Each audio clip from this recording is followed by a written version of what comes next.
So the real challenge over these last months has been figuring out how to approach a branching musical. I have worked in branching narrative for over 20 years, so I knew that the nature of narrative changes. But as soon as you take in a musical, its nature has to change as well, and it's taken a lot of work to figure out what that is. This project is built upon the DNA of role-playing games. Like a role-playing game, we have branching dialogue and many choices and interactions and consequences, and these things will shape the story. There are romances which may or may not play a part in influencing the narrative of the game. We knew we had these strong foundations and wanted to do something a little different when we first started brainstorming our first project. Something creative and fun. We dreamt up the idea of a musical role-playing game, and I think the prospect of what we can do with it got us really excited.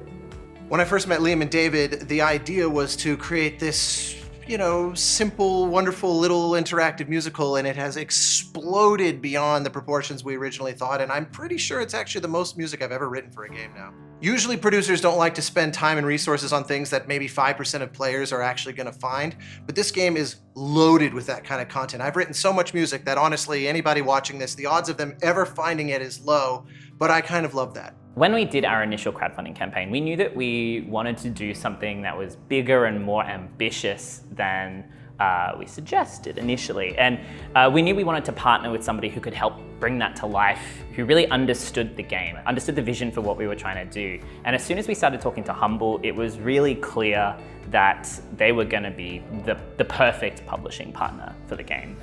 They really immediately loved the concept of the musical element. They sort of workshopped that with us. They loved the team we were working with. They've been brilliant from pretty much all perspectives, and they're very much into philanthropy as well, which obviously we're pretty passionate about. Working with Humbles allowed us to make the game bigger than the 2 hours we initially envisioned. It's allowed us to add more romances, more songs, more content in general, more choices. So much has changed since our initial conception of what the game was about that we felt a new name was necessary. So allow me to introduce Stray Gods.